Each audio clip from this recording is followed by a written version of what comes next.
Nous avons avec nous en ligne Laurence Toth, qui est directrice des communications chez Ricova. Bon après-midi, Madame Toth. Bon après-midi. Ça va bien? Ça va très bien. Après la belle annonce d'hier, nous sommes revigorés, nous, chez Ricova. Oui, bien heureux pour vous, mais comment on explique ce revirement de situation? Il y a à peine quelques mois, ça n'allait pas du tout chez Ricova. Et puis, quelques mois plus tard, le miracle s'est opéré. C'est quoi le miracle? Qui a pu faire ce miracle, Madame Toth? En fait, c'est pas tant un miracle. 2 mois seulement après la prise de possession du centre de tri en août 2020, on avait une première rencontre avec notre fabricant français Polinc, à qui on a commandé les trieurs optiques. Donc, on le rencontrait déjà pour parler d'un plan d'action. Et en janvier 2021, on commandait nos premiers trieurs. Donc, le changement s'est pas opéré là pendant la nuit. Là. Ça fait 2 ans et demi qu'on y travaille. C'est sûr que, bon, là, j'apprendrai rien à personne. La pandémie a ralenti tout ça. C'était difficile d'avoir de la main-d'œuvre. Les pièces étaient plus difficiles à trouver, prenaient plus de temps à arriver. Donc, ça a été un petit peu plus long que prévu pour atteindre nos objectifs. Mais nous, on a toujours travaillé à obtenir un taux de contamination de nos ballots de papier mix à 2 %. Donc, c'est pas un miracle. On a travaillé fort. C'est juste que ça a pris un peu plus de temps. Il fallait nous donner le temps de le faire. Tu sais, c'est un centre de tri. Le centre de tri Saint-Michel, c'est un centre de tri vieux. Il va avoir dans 2 ans 40 ans. Il a ouvert en 1985. En 1985, j'étais même pas née. Donc, ce centre de tri-là n'avait non plus pas eu d'investissement majeur au-delà des 10 dernières années. Donc, quand on en a pris possession, là, on s'est dit, bon, il y a de quoi à faire avec ça. Il faut qu'il y ait des investissements qui soient faits. Donc, on a commencé à acheter des trieurs. On en a acheté, là, 6 trieurs optiques. Donc, 4 pour le papier, 2 pour le plastique, avec des salles, c'est des investissements de 6 millions de dollars, plus de 6 millions de dollars qu'on a pris de notre poche. On n'a pas demandé au gouvernement du Québec ou à la Ville de Montréal de nous aider. C'est nous, le Ricova, qui a mis tout cet argent-là pour arriver à faire un tri de cette qualité-là. Donc, c'est pas un miracle. Si je comprends bien, on a étiré le vieil équipement jusqu'au bout et on a tiré le maximum de jus. Et là, maintenant, on s'équipe à neuf et là, on repart, c'est ça? Ben, en fait, c'est parce que la technologie des centres de tri a beaucoup augmenté dans les dernières années. Tu sais, l'intelligence artificielle, c'est de plus en plus présent. Les trieurs optiques, là, c'est la plus récente technologie qu'il peut avoir sur le marché. Là. En gros, un trieur optique, c'est que la machine se promène sur un convoyeur, un espèce de tapis, et il y a un œil qui vérifie la matière. Donc, ça se projette, et là, il détermine, OK, ça, c'est un papier. Ça, est-ce que c'est un plastique? Ça, est-ce que c'est du carton? Et avec un jet puissant, lorsqu'il a qualifié la matière, lorsqu'il sait la matière qu'il a sur le tapis, il l'envoie avec le jet dans la bonne bin. Et ça se fait extrêmement rapidement, beaucoup plus rapidement que si, par exemple, on avait des trieurs humains qui procédaient à un tri. C'est exactement ce que j'allais poser comme question en pensant, parce que, bon, nous, dans le quartier Saint-Michel, on a toujours besoin d'entendre parler de création d'emplois. Et là, avec un tel investissement, il y a presque zéro de création d'emplois, si je comprends bien. Ben, en fait, on a encore des trieurs manuels. On va toujours en avoir besoin. Dans les trieurs manuels sont au début du processus, ils effectuent un tri à vue. Mais qu'est-ce qui est le fun avec les trieurs optiques, là? Il faut quand même pas mettre tous les avantages de côté. Ils peuvent travailler sans relâche. Ils travaillent extrêmement fort. Puis au bout du processus, être trieur, là, c'est quand même un métier qui est assez exigeant, là. On est debout, on doit être extrêmement alerte pendant plusieurs heures. C'est un emploi qui est assez difficile. Assez difficile. Donc, il faut aussi prendre en considération que notre objectif, c'est de faire un tri d'extrême qualité. Mais maintenant, avant tout ceci, vous aviez quand même eu, centre de la Chine, plus vous aviez vous avez encore Saint-Michel. Maintenant, il ne vous reste que Saint-Michel. Donc... Non, en fait, on a le centre de tri de Châteauguay également sur la rive sud. Okay. C'est un autre centre de tri dans lequel on a investi beaucoup d'argent encore une fois. Et que, bon, une annonce au courant du printemps va être faite, là, qui va pouvoir exactement récompenser nos efforts, mais c'est sûr qu'encore une fois, là, ça prend un petit peu de temps. Là.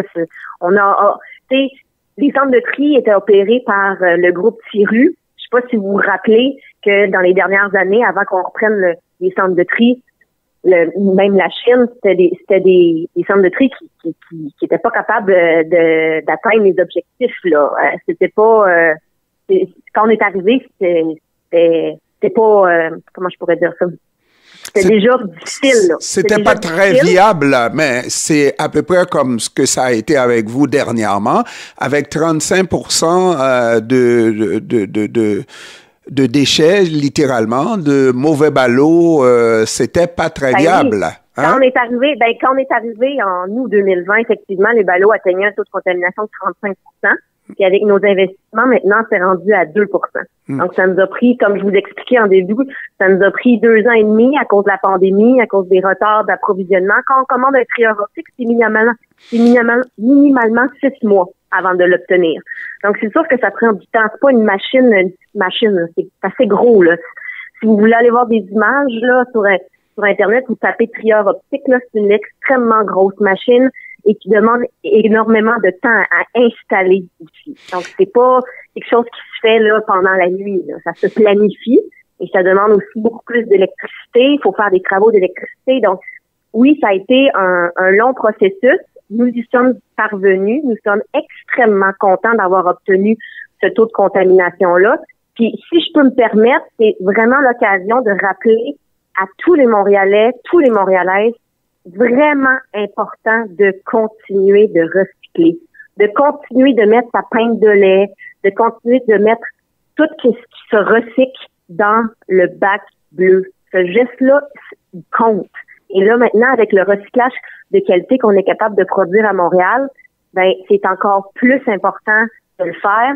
Et aussi, en amont aussi, il faut réduire aussi. C'est pas juste recycler, il faut réduire notre consommation de produits. Même si c'est des matières recyclables, c'est pas parce que c'est recyclable qu'on doit consommer plus. Donc, maintenant, il reste un pont à rétablir avec la Ville de Montréal. Je pense qu'il y a un petit problème de confiance qui s'est érodé parce que, bon, il y a, oui, de bien recycler, de faire très bien le travail, mais il y a à l'autre bout la vente de ces ballots et puis il y avait un problème, il y avait des discussions. Est-ce que tout est en place? Est-ce que maintenant on s'entend entre Icova et la Ville de Montréal sur le prix de vente des ballots à l'extérieur? La Ville de Montréal ne vend pas les ballots à l'international. Il n'y a pas de prix, on s'entend pas sur ce prix-là. C'est Ricova qui vend à l'international les ballots de plus de 80% des centres de tri au Québec. Donc, on achète leur matière et la nôtre et la leur et on vend ça à l'international.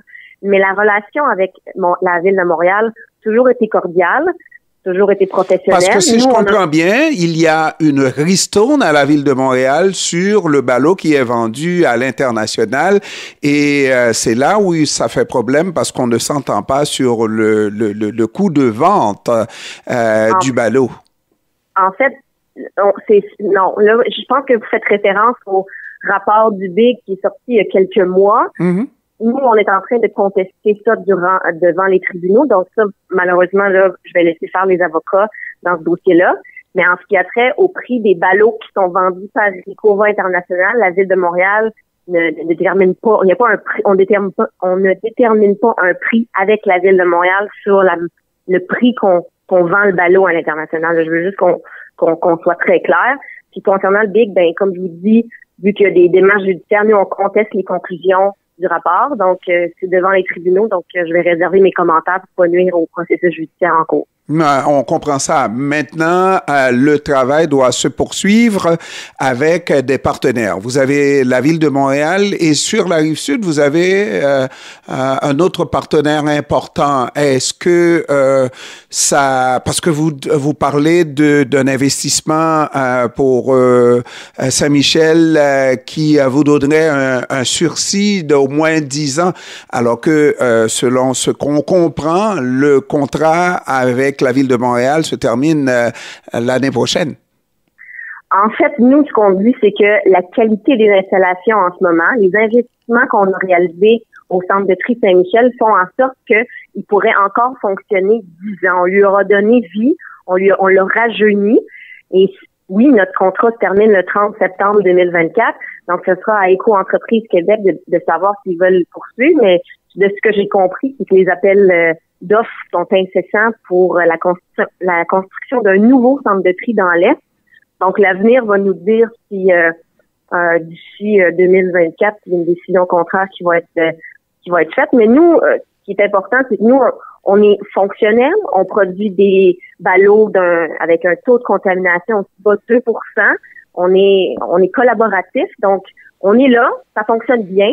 Donc, si Éco-Entreprise Québec décide de poursuivre notre contrat, ça va nous faire plaisir. On est là. Donc, on va continuer de bien travailler. Mais il faut certainement avouer qu'on a foulé la catastrophe parce qu'on a dit littéralement que Montréal a failli perdre sa réputation à l'international en ce que les ballots qui étaient faits littéralement de déchets étaient retournés à Montréal. Donc, on a foulé la catastrophe, pas vrai? En fait, la difficulté là avec le recyclage dans les dernières années, là, vous n'êtes pas sans savoir qu'en 2018, là, la Chine a fermé ses portes.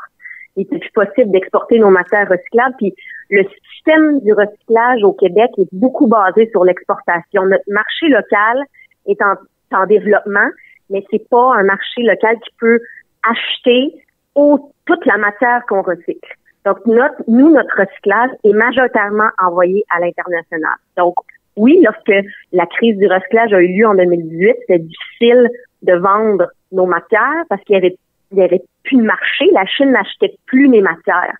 Donc là, on a dû se reconcentrer, de dire, à qui est-ce qu'on pourrait les envoyer désormais? Donc, les marchés se sont ils ont changé. Puis ça, c'est pas juste à Montréal, là, c'est à travers le monde. Surtout en Amérique du Nord, on envoyait beaucoup de matière. Donc, encore une fois, la semaine dernière, le rapport de Recyc Québec, qu'on envoie encore entre 30 et 40 de notre matière à l'international. Donc, c'est au Québec seulement. Donc, c'est quelque chose c'est là-dessus que notre modèle est basé. Donc maintenant, il vous reste, si je comprends bien, une année pour vous refaire une virginité. En fait, j'aime beaucoup l'expression. En fait, nous, on a toujours voulu atteindre ces objectifs-là. À la Chine, on a eu des problèmes à cause de la machinerie. Il y avait des enjeux au niveau structurel et opérationnel. On avait présenté à la Ville de Montréal plusieurs solutions. Mais la Ville de Montréal a préféré mettre fin à notre contrat et signer une entente de gré à gré avec la société VIA. Mais cette entente-là, elle coûte 50 millions supplémentaires aux Montréalais et Montréalaises. Donc, avec ce budget-là, peu importe qui reprenait le centre de tri, que ce soit une entreprise privée ou un OBNL, avec 50 millions supplémentaires, tout est possible. Okay? Ce budget-là est quand même considérable. Donc, on paye plus cher à la Chine. Maintenant, c'est sûr que quand on met 40 trieurs sur une ligne de tri, ça pallie les problèmes qui sont reliés à la machinerie. On s'entend. Mais dans le devis principal de la ville, dans le devis initial, Machinex, le producteur le constructeur prévoyait environ une dizaine de trieurs. Donc, même si lui prévoit ça, c'est ce que nous avions. Nous n'arrivions pas à atteindre les objectifs. C'est sûr que si on quadruple les trieurs, ça pallie les problèmes qui sont structurels. Mais encore, cette histoire-là est derrière nous. Ça a été la décision de la ville a été d'investir de manière assez considérable, beaucoup plus d'argent. Ils ont fait un choix politique. Mais nous, notre objectif a toujours été d'atteindre des taux intéressants. Notre modèle d'affaires est basé sur la vente de ballots à l'international. C'est dans notre intérêt que ces ballots-là soient de bonne qualité. On veut vendre à un bon prix et on veut vendre nos ballots facilement. Donc, notre objectif, c'est de faire des ballots de bonne qualité. On s'entend là-dessus. C'est à notre avantage. Donc, on a toujours voulu collaborer. On a toujours voulu faire des beaux ballots et que le recyclage au Québec aille bien. C'est dans notre intérêt. Puis les Montréalais sont d'accord avec ça. Le recyclage, c'est important. Puis il faut que ça se fasse bien. Donc, on a toujours... c'est un objectif commun. Là. Laurence Stott, qui est directrice des communications chez Ricova, je vous souhaite de faire de beaux ballots. Vous êtes bien aimable, au plaisir.